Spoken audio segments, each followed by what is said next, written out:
Okay. देखिए, आज अपना जो क्लास है उसमें अपन वीट के बारे में नेक्स्ट डिस्कस करेंगे। तो सबसे पहले अपन बात कर लेते हैं कि जो वीट का सीड है उसके कुछ फीचर्स अपन को पता होना चाहिए। मे भी वहाँ से कोई क्वेश्चन हमें मिल सकता है। एक तो हमने लास्ट क्लास में बात किया था कि जो हम वीट कंज्यूम करते हैं वो एक्चुअल में फ्रूट और सीड दोनों मिक्स होते हैं, उसको अपन कैरियोप्सिस बोलते हैं। क्वेश्चन के रिगार्डिंग आपको ध्यान देना है कि पेरिकार्प जो होता है फल भित्ति होती है, तो जो फ्रूट वॉल होती है, और टेस्टा जो होता है वो बीज का आवरण होता है। जो बाहर का आवरण होता है उसको अपन टेस्टा बोलते हैं, अंदर वाले को टैगमैन बोलते हैं। तो एक्चुअल में कैरियोप्सिस जो एक प्रकार का इंडिशियस फ्रूट है उसमें पेरिकार्प और टेस्टा आपस में फ्यूज्ड कंडीशन में पाए जाते हैं। Fused condition. तो कैरियोप्सिस प्रकार का जो सीरियल्स हैं उनमें कैरियोप्सिस प्रकार का ये सभी में, तो वहाँ पे आपको ध्यान देना है कि पेरिकार्प टेस्टा के साथ में फ्यूज हो जाता है। वैसे पेरिकार्प है ये फ्रूट की वॉल है और टेस्टा है वो सीड का वॉल है। तो फ्रूट और सीड दोनों की भित्तियाँ आपस में मिक्स हो जाती है, उससे बनता है। अगर हम सीड की बात करें तो हमने सीड के कुछ डायग्राम यहाँ पे बना रखे हैं। तो पहला जो व्यू अपन देख रहे हैं उसमें गेहूं के सीड के अंदर सेंटर में एक ग्रूव होता है, एक पूरी लंबाई के अंदर एक ग्रूव पाया जाता है। ग्रूव का मतलब एक गड्ढा है, खांच जैसा है, जिसको अपन बोलते हैं क्रीस। तो ये क्रिश कहलाता है। दूसरी साइड में अगर हम बात करेंगे तो गेहूं के बीज के अंदर जो एम्ब्रियो की पोजीशन होती है, जहाँ पे एम्ब्रियो पाया जाता है, एम्ब्रियो की जो पोजीशन होती है वहाँ कुछ हल्की हल्की सलवटें पड़ी रहती हैं, ना, एक श्रिंकेज एरिया होता है जो एम्ब्रियो की पोजीशन को बताता है। ऐसे ही उसका पोस्ट जो लास्ट एंड होता है वहाँ पे कुछ फाइन हेयर्स होते हैं, उनको अपन ब्रूस बोलते हैं। तो वैसे ये कैरियोप्सिस है। पेरिकार्प और टेस्टा आपस में जुड़े हुए होते हैं।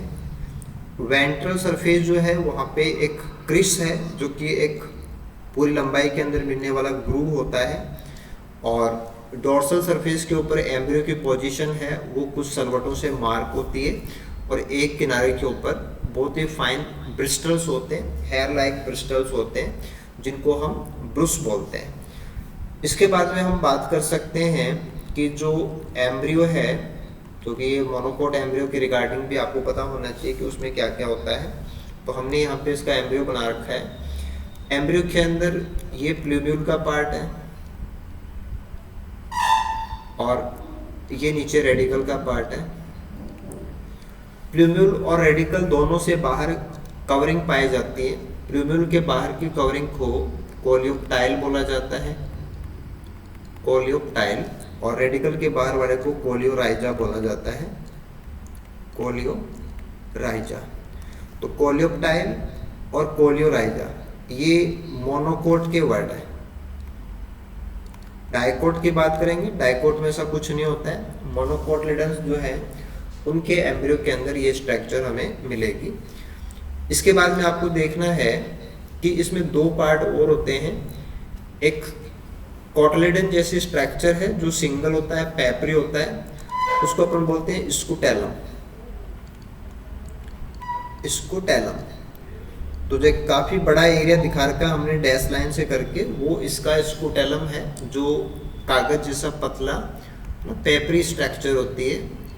और इसका काम होता है कि एंडोस्पर्म से न्यूट्रिशन को एम्ब्रियो तक पहुंचाना, यानी कि एंडोस्पर्म के अंदर जो कार्बोहाइड्रेट है, जब वो एमाइलेज एंजाइम उसको डाइजेस्ट करेंगे तो वो शुगर्स में कन्वर्ट होगा और उसको सोख करके एम्ब्रियो को प्रोवाइड कराने का काम मेनली स्कूटेलम करता है, जो कोटिलिडन जैसा दिखता है। इसमें एक ही कोटिलिडन होती है।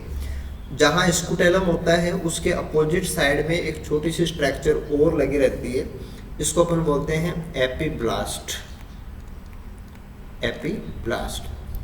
तो मोनोकोट एम्ब्रियो या वीट एम्ब्रियो के ऐसे अलग अलग पार्ट्स हैं। कवरिंग्स के नाम क्या है, जो कॉटलेडन है उसका नाम क्या है, और एपीब्लास्ट भी इसी एम्ब्रियो का पार्ट होता है। ये पूरा एम्ब्रियो है, ये अपन एम्ब्रियो के पार्ट्स के अंदर इंक्लूड करेंगे। तो सीड और एम्ब्रियो के कुछ फीचर्स हैं वो हमें क्लियर पता होना चाहिए।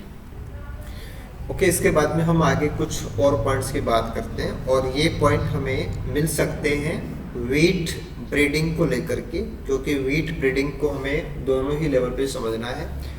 पहला जो लेवल है वो सॉर्टिंग लेवल है। सॉर्टिंग का मतलब होता है कि जो काफ़ी सारा जो बल्क होता है उसमें से जो छांटने की विधि होती है ना, अच्छी वैरायटीज को छांटने की विधि होती है, उसको अपन सॉर्टिंग बोलते हैं।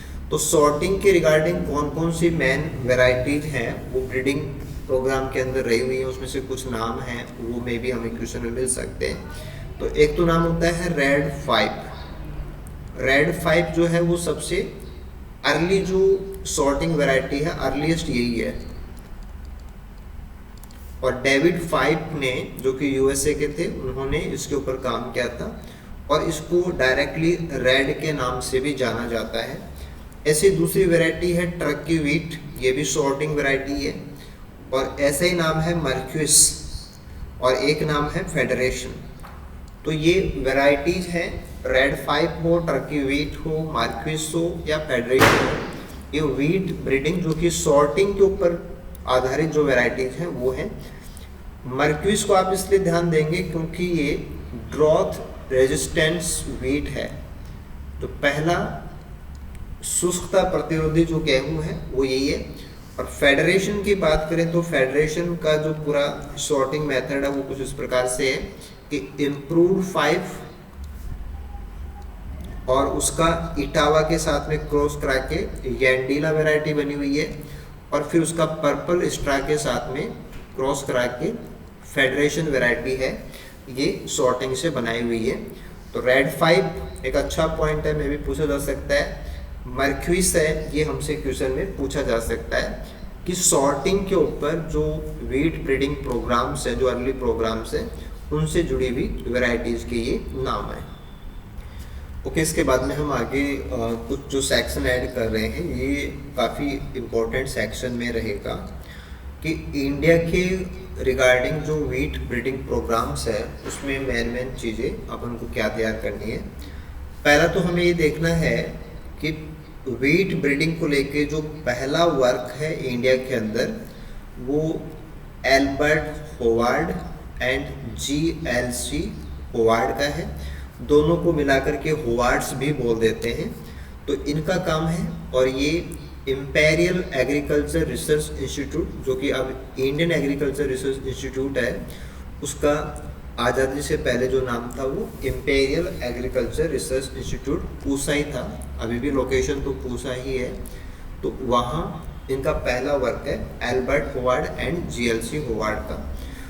इनके कंट्रीब्यूशन में देखेंगे तो इन्होंने सॉर्टिंग तरीके से पूसा में जो वैरायटी बनाई वो है P.4, P.6 and P.12 varieties इन्होंने तैयार की।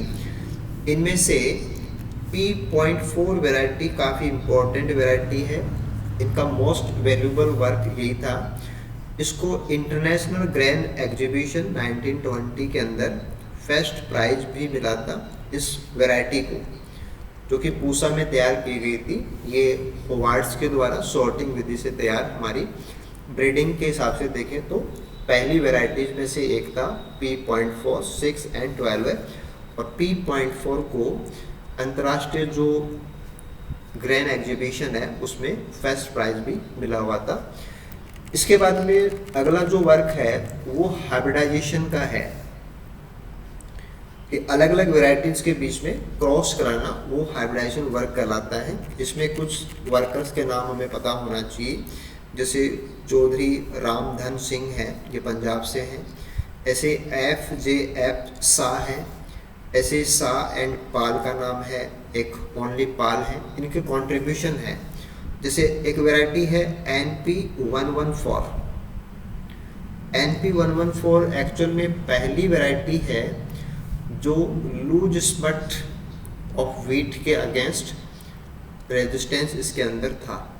ऐसे ही जो NP120 वैरायटी है ये येलो रस्ट के अगेंस्ट रेजिस्टेंस देने वाली हमारी पहली वैरायटी थी। एक वैरायटी थी NP809 और ये वैरायटी एक्चुअल में गेहूं के पौधों के अंदर होने वाली जो रस्ट डिजीज हैं उन सभी रस्ट डिजीज के लिए रेजिस्टेंस देने वाली वैरायटी थी जो कि पाल ने डेवलप की थी। और रस्ट को लेकर के जो काफ़ी बड़ा कंट्रीब्यूशन इंडिया के अंदर रहा है वो प्रोफेसर करमचंद मेहता का है, जिनको हम केसी मेहता के नाम से जानते हैं। तो भारत के अंदर मैदानी भाग और जो पहाड़ी क्षेत्र हैं उनके बीच में जो फंगस है वो किस प्रकार से हर साल उसकी जो साइकिलिंग है वो चलती है, उसको लेके सबसे बड़ा जो काम है वो केसी मेहता का रहा हुआ है। तो इनके काम को यूज़ करके ही ये वैरायटीज बनाई गई है। वीट के रिलेशन में हमें इंडिया में वर्कर्स क्या हैं, कौन कौन है, उनके कंट्रीब्यूशन क्या है, ये थोड़ा इम्पोर्टेंट क्वेश्चन हो जाता है, यूनिक लेवल होता है। आपको ये कुछ बातें बिल्कुल से तैयार कर लेनी है। ओके, इसके बाद में हम नेक्स्ट पार्ट इसमें इंक्लूड करेंगे वो है कि हमारा जो ग्रीन रिवोल्यूशन है उसमें बहुत बड़ा कंट्रीब्यूशन MS स्वामीनाथन का है, जो कि ICR के डायरेक्टर जनरल भी रहे हुए हैं। इनका जो मेन वर्क है वो एक्चुअल में जो यील्ड प्रोडक्शन है कि गेहूं का जो उपज है वो कैसे बढ़े और खाद्यान्न के मामले में भारत कैसे आत्मनिर्भर बने, ये बहुत बड़ा कंट्रीब्यूशन MS स्वामीनाथन का रहा था। तो इनके वर्क को हम एरा ऑफ ड्वार्फ वीट के नाम से भी जानते हैं। और ड्वार्फ वीट का मतलब ये होता है कि उसके अंदर जो लॉजिंग की प्रॉब्लम है वो ख़त्म हो जाती है। लॉजिंग का मतलब होता है, जैसे आप जिब्रेलिक एसिड पढ़ रहे थे तो वहाँ पे आता कि जो पतले पौधे होते हैं वो बाली का वजन उठा नहीं पाते और टूट जाते हैं। तो ड्वार्फ पौधे हैं, उनका तना छोटा होता है तो उनमें लॉजिंग की समस्या है वो हट जाती है, तो उनकी उपज बढ़ जाती है। तो वैनिशिंग यील्ड बैरियर भी इनका कंट्रीब्यूशन का ही नाम है। वैनिशिंग का मतलब ख़त्म कर देना या नष्ट कर देना, कि उपज के अंदर जो बाधा आ रही थी वो लॉजिंग की बाधा थी, ड्वार्फ वैरायटीज से वो ख़त्म हो गया। तो MS स्वामीनाथन का सबसे बड़ा जो कंट्रीब्यूशन है ग्रीन रिवोल्यूशन के थ्रू वो है कि उपज को बढ़ाने में जो समस्या आ रही थी वो उन्होंने हटा दी और ड्वार्फ वीट वैरायटीज़ को बनाने में इनका बहुत बड़ा कंट्रीब्यूशन है। इसमें एक तो आपको पता होना चाहिए कि जो ड्वार्फ वीट को बनाने में जीन काम में लिया गया था वो जीन है नोरिन 10 जीन, और नोरिन 10 जीन है वो मैक्सिको वैरायटी से काम में लिया गया है। तो नोरिन 10 जीन के इस्तेमाल से जो एरा ऑफ ड्वार्फ वीट यानी कि जो कम लंबाई के जो पौधे थे वो बनने, उनको डेवलप करना चालू किया गया। और भारत के अंदर खेती के हिसाब से जो फार्मर्स यूज़ करेंगे तो कौन सी वैरायटीज़ सबसे पहले रिलीज की गई, वो नाम आते हैं लर्मा रोजो 64A एंड सोनारा 64। तो ये दो वैरायटीज़ भारत के अंदर ड्वार्फ वीट है ना, जो नोरिन 10 के बाद के वीट हैं, जो उपज को बढ़ाने वाले वीट हैं, उसके रूप में लॉन्च हुई है। तो ये भी हमें पता होना चाहिए। ऐसे अगर हम आगे देखें तो एक हाइब्रिड विगर को लेके हमारा कोई क्वेश्चन मिल सकता है कि दो अलग अलग वैरायटीज़ के बीच में क्रॉस कराने पे जो हाइब्रिड बनता है उसका पोटेंशियल अगर दोनों पेरेंट से ज़्यादा होता है तो उसको अपन हाइब्रिड विगर के नाम से जानते हैं। संकर ओज इसको हम हिंदी में बोलते हैं। तो हाइब्रिड वीट के रूप में जो मेन वर्क है वो एक्चुअल में डिपेंड करता है साइटोप्लाज्मिक मेल स्टेरिटी के ऊपर, यानी कि जो मेल साइड है उसकी स्टेरिटी को खोज करना वो साइटोप्लाज्मिक मेल स्टेरिटी कहलाता है। और इसमें सबसे बड़ा जो ब्रेक थ्रू है वो किहारा का है 1951 के अंदर। और एक ऐसी जो वैरायटीज़ जो कि हम साइटोप्लाज्मिक मेल स्ट्राइल बना लेते हैं उनमें फर्टिलिटी को वापस से रिस्टोर करने की जब जरूरत पड़ती है, यानी कि कोई वैरायटी जब स्ट्राइल हो जाती है तो उसको वापस से फर्टाइल बनाने के लिए रिस्टोरल जीन की जरूरत पड़ती है। तो वीट के अंदर जो पोलन का मतलब मेल पार्ट हो गया, तो साइटोप्लाज्मिक मेल स्टेरिलिटी को तोड़ने के लिए या फर्टिलिटी को दोबारा से स्थापित करने के लिए जो जीन है वो जिस वैरायटी से लिए गए हैं उसका नाम है ट्रिटिकम टीमोफेवी। तो ये भी एक पर्टिकुलर क्वेश्चन है साइटोप्लाज्मिक मेल स्टेरिलिटी, उससे अपन को मिल सकता है। ये जो वर्क है वो स्मिथ का है 1962 का। तो hybrid vigour, cytoplasmic male sterility या फर्टिलिटी को वापस स्टोर करने वाले जीन, या फर्स्ट जो हाइब्रिड वैरायटीज़ जो कि ड्वार्फ वैरायटीज़ इंडिया में लॉन्च की गई ISDR के थ्रू, वो कौन सी थी, कौन सा जीन काम में लिया गया, ऐसे कुछ इंपॉर्टेंट क्वेश्चन हैं जो कि बहुत अच्छे लेवल के क्वेश्चन अपन मान सकते हैं, वो मे भी आस्क किए जा सकते हैं आपसे। तो प्रॉपर जो हमारा कंटेंट है बहुत ज़्यादा हेल्पफुल रहेगा। तो इन सारी चीज़ों को आप अच्छे से तैयार कीजिए।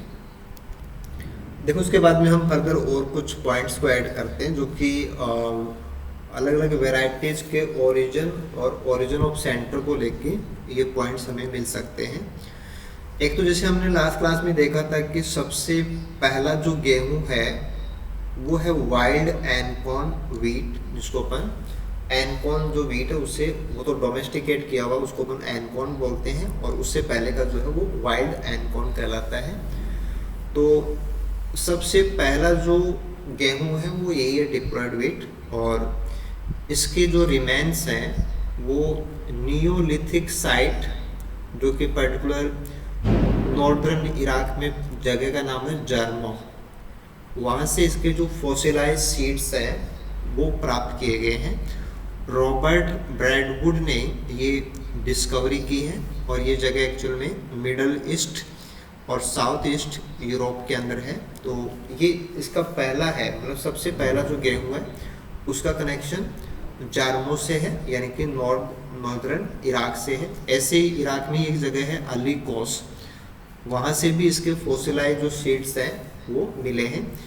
इसके बाद का जो गेहूं है वो एनकॉर्न व्हीट है जो साउथ ईस्ट टर्की और साउथ वेस्ट कॉकस एरिया से इसके फोसिलाइज सीड्स हैं वो प्राप्त हुए हैं। इंडिया के रेफरेंस में बात करें तो काफ़ी इम्पोर्टेंट हो जाता है शॉर्ट व्हीट। जो शॉर्ट व्हीट है उसको अपन स्फेरोकोकस स्पीसीज के नाम से जानते हैं। ये इसके दाने हैं वो थोड़े गोल होते हैं, स्फेरोकोकस। ये हमारा सेंट्रल इंडिया जिसमें हमारा पंजाब, उत्तर प्रदेश ये सब आ जाता है, और नॉर्थ वेस्ट इंडिया इसके अंदर ये एंडेमिक है। तो इंडिया के रिलेशन के अंदर आपको पता होना चाहिए कि शॉर्ट व्हीट वेराइटी जो है ट्रिटिकम स्फेरोकोकम, ये हमारे यहाँ की जो देशज वेराइटी है वो है। और इसके जो रिमेन्स हैं वो हालांकि 2500 BC टाइम के हैं, जो कि मोहनजोदड़ो जो साइट है वहाँ से ये फॉसिल्स हैं वो प्राप्त हुए हैं, जो प्रेजेंट में पाकिस्तान में जो सिंध जगह है वहाँ से बिलोंग करता है। ऐसे ही जो सबसे बड़ा जो कंट्रीब्यूशन है कि जितने भी हमारे क्रॉप प्लांट्स उनके सेंटर ऑफ ओरिजिन को लेके जो कॉन्सेप्ट दी है वो वेविलोव के कॉन्सेप्ट के नाम से जानी जाती है, या सेंटर ऑफ ओरिजिन की कॉन्सेप्ट है वो वेविलोव ने दी है। तो अकॉर्डिंग टू वेविलोव गेहूं की अलग अलग वेराइटीज़ के अलग अलग सेंटर्स ऑफ ओरिजिन रहे हुए हैं। जैसे जो डिप्लॉयड व्हीट है उसका सेंटर ऑफ ओरिजिन है वो एशिया माइनर है। टेट्राप्लॉयड व्हीट वेराइटीज हैं उनका सेंटर ऑफ ओरिजिन एबेसिनिया और नॉर्थ अफ्रीका है, और हेक्साप्लॉयड व्हीट का जो सेंटर ऑफ ओरिजिन है वो सेंट्रल एशिया है। तो डिप्लॉयड का एशिया माइनर है, हेक्साप्लॉयड जो कि प्रेजेंट व्हीट है उसका पूछा जाए तो सेंट्रल एशिया है। तो फर्स्ट व्हीट वेराइटीज हैं कहाँ से उनके फॉसिल्स प्राप्त हुए हैं, इंडिया के कनेक्शन के अंदर जो वेराइटी हैं, और वेविलोव के अकॉर्डिंग सेंटर ऑफ ओरिजिन्स हैं वो डिप्लॉयड, टेट्राप्लॉयड और हेक्साप्लॉयड के अलग अलग हैं। देखो छोटा सा पार्ट इसमें आप ये भी ऐड करेंगे कि जैसे गेहूं का जो उपयोग है वो तो अपन नॉर्मल जानते हैं कि मोस्टली जो गेहूं का उपयोग है वो हमारे जो फूड प्रोडक्ट्स हैं उन्हीं में होता है, उसके अलावा ब्रेवरीज में भी होता है। एक इसका कंट्रीब्यूशन ग्लूटेन को लेकर के भी है कि गेहूं के अंदर जो ग्लूटेन होता है उसका इस्तेमाल किया जाता है मोनोसोडियम ग्लूटामेट बनाने के लिए। और मोनोसोडियम ग्लूटामेट जो होता है वो हमारे खाने की जो चीज़ें हैं उनमें जो गंध आती है, फ्लेवरिंग एजेंट के रूप में इसको इस्तेमाल किया जाता है। तो जो प्रोसेसिंग होता है, फूड प्रोसेसिंग जो वर्किंग्स हैं, उनमें मोनोसोडियम ग्लूटामेट काम में आता है, जो ग्लूटेन से तैयार किया जाता है। ऐसे ही एक थोड़ा सा डिफरेंट और एक अलग एंगल हो सकता है कि एक तो जो हैंड चक्की होती है, हाथ से चलाने वाला जो चक्की होती है जिसमें गेहूं को पीसा जाता है, एक अपन गेहूं का जो इलेक्ट्रिक मिल्स होते हैं उसमें से गेहूं का अपन पिसवाते हैं, तो वहाँ जो आटा तैयार होता है, दोनों में एक अंतर होता है कि हैंड वाला जो आटा है उसके अंदर पर्टिकुलर जो एंजाइम होता है डायस्टेज, वो ज़्यादा होता है। यानी कि जो डाइजेशन के लिए काम करने वाला या पचाने के अंदर जो काम आता है एंजाइम, वो हम जो इलेक्ट्रिक मिल्स काम में लेते हैं या जो हाई स्पीड और हाई टेम्परेचर मिल्स होते हैं उनमें ये एंजाइम डैमेज हो जाता है। तो मे भी कोई ऐसा किसी एंगल से कोई क्वेश्चन है वो पूछा जा सकता है। तो डायस्टेज एंजाइम्स का ये मैटर होता है। इसके बाद में एक छोटा सा पार्ट इसमें अपन ये भी देखते हैं कि वर्ल्ड वाइड प्रोडक्शन को लेके हमें किन चीज़ों का ध्यान देना है, कि कोई सीक्वेंस अगर पूछी जाए तो हमारा आंसर क्या होना चाहिए। ओके, इसके बाद में अपन नेक्स्ट ये बात करेंगे कि प्रोडक्शन को लेके जो सीक्वेंस है कि वर्ल्ड वाइड और इंडिया में प्रोडक्शन को लेके हमसे कौन से क्वेश्चंस हैं, वो उम्मीद है कि मिल सकते हैं। देखो, अगर हम प्रोडक्शन की सीक्वेंस की बात करेंगे तो पूरे वर्ल्ड में सबसे बड़ा जो प्रोडक्शन करता है गेहूं का, टोटल प्रोडक्शन जो है वो चाइना का है और इंडिया इसमें 3rd नंबर पे आता है। कि वर्ल्ड वाइड हम 3रे नंबर पे आते हैं गेहूं को प्रोडक्शन के हिसाब से बात करें तो। और इंडिया में भी अगर हम राजस्थान की बात करेंगे तो राजस्थान 6 नंबर पे आता है। उससे पहले सबसे ज़्यादा यूपी में है, फिर पंजाब, हरियाणा, एमपी, बिहार और राजस्थान 6 नंबर पे आएगा। और इंडिया में कौन कौन सी गेहूं की वैरायटीज कितने % उनका प्रोडक्शन होता है उसको देखेंगे तो सबसे ज़्यादा जो है वो 86% जो हम गेहूं उगाते हैं वो ट्रिटिकम एस्टाइवम है, यानी कि ब्रेड व्हीट। इसके बाद में 13% ट्रिटिकम ड्यूरम व्हीट है, वो भी उगाया जाता है। और सबसे कम जो गेहूं उगाया जाता है, लगभग 1% के आसपास ये वैल्यू है, ये है ट्रिटिकम डायोकोकम, जिसको अपन एमर व्हीट बोलते हैं। तो नीलगिरी की पहाड़ियाँ हैं, कर्नाटका, आंध्र प्रदेश, गुजरात और तमिलनाडु के कुछ पॉकेट एरियाज हैं, सारे एरिया नहीं है, कुछ पॉकेट एरियाज हैं, छोटी छोटी जगह हैं जहाँ पे ट्रिटिकम डायोकोकम यानी कि एमर व्हीट है वो उगाया जाता है। तो इंडिया के रिलेशन के अंदर प्रोडक्शन को देखें तो स्टेट वाइज प्रोडक्शन की रेंज अपन को पता होना चाहिए, कौन सा गेहूं है उसका परसेंटेज प्रोडक्शन हम कितना ले रहे हैं वो हमें पता होना चाहिए। और वर्ल्ड लेवल के ऊपर हम प्रोडक्शन में कहाँ स्टैंड करते हैं या सीक्वेंस क्या है या सही सीक्वेंस क्या है वो हम यहाँ से तैयार कर सकते हैं। तो एक अच्छी स्टैंडर्ड बुक से अगर हम तैयार करते हैं तो हमारे, क्योंकि ये तो उम्मीद की जा सकती है कि ऐसा कोई क्वेश्चन ज़्यादा संभावना है कि मिल सकता है, तो सीक्वेंस हमें एग्जैक्टली तैयार कर लेनी है। तो मे बी ये चीज़ हमारे बहुत ज़्यादा बेनिफिट में रहने वाली है।